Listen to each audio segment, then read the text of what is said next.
বাচ্চাদের সামনে কখনো এই কাজগুলো করবেন না, তাহলে বাচ্চার চরিত্র নষ্ট হয়ে যাবে। কিছু মায়েরা আছেন তারা বাচ্চাদেরকে লালন পালন করেন, তাদের সামনে এমন কিছু কাজ করে ফেলেন যার কারণে বাচ্চার চরিত্র নষ্ট হয়ে যায়। খবরদার, এটা কখনো করা যাবে না। অনেক বাবারাও এটা করে থাকেন। এক নম্বর হচ্ছে মোস্ট ইম্পর্টেন্ট, বাচ্চার সামনে কখনো কাপড় পরিবর্তন করবেন না। বিশেষ করে কিছু মায়ের এমন রয়েছে, মনে করে বাচ্চা তো ছোট, বাচ্চা কি বুঝবে।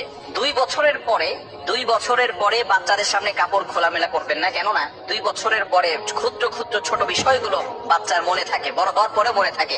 এজন্যই আমাদেরকে সবসময় সতর্ক থাকতে হবে যাতে করে বাচ্চার সামনে এই ধরনের কোনো কাজ আমরা না করি। বাচ্চার সামনে অনেক সময় ঝগড়া করে পিতামাতারা, এরকম মা বাবা আছে না নাই? খবরদার, এগুলোর মাধ্যমে বাচ্চারা শিখবে। খবরদার, বাচ্চার সামনে কখনো আপনার ওয়াইফকে শাসাবেন না। আপনি মনে করছেন এটা আপনার স্ত্রী, সে কিন্তু একজনের মা, আপনার সন্তানের মা।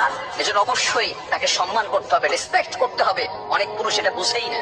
এজন্য বাচ্চার সামনে কখনো মা বাবা ঝগড়া করতে যাবেন না। দ্বিতীয় নাম্বার হচ্ছে, বাচ্চার সামনে কখনো অন্যের সমালোচনা করবেন না, অন্যের গীবত করবেন না। তাহলে বাচ্চার হিংসা বেড়ে যাবে, বিদ্বেষ বেড়ে যাবে, মানুষের প্রতি হিংসা বিদ্বেষ তার ভিতরে থাকবে। এজন্য অবশ্যই অনেক মা বাবা এমন রয়েছে, বাচ্চার সামনে আছে, বাচ্চার সামনেই তারা অন্যের সমালোচনা করে, অন্যের গীবত করে। খবরদার, আল গীবাতু আশাদ্দু মিনাজ জিনা, গীবাত ইজ হার্ডার দ্যান ফরনিকেশন।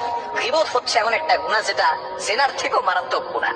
যদি কোনো ব্যক্তি জিনা করে, ব্যভিচার করে, সে ব্যক্তি আল্লাহ তাআলার কাছে তওবা করলে আল্লাহ তাআলা তার গুনাহ ক্ষমা করে দিতে পারেন অথবা দিবেন। কিন্তু কোনো ব্যক্তি যদি গীবত করে, যার গীবত করা হয়েছে, সে যতক্ষণ পর্যন্ত ক্ষমা না করবে আল্লাহ তাআলা তাকে কখনো ক্ষমা করবে না। এজন্য খবরদার, বাচ্চার সামনে কখনো অন্যের সমালোচনা করবেন না।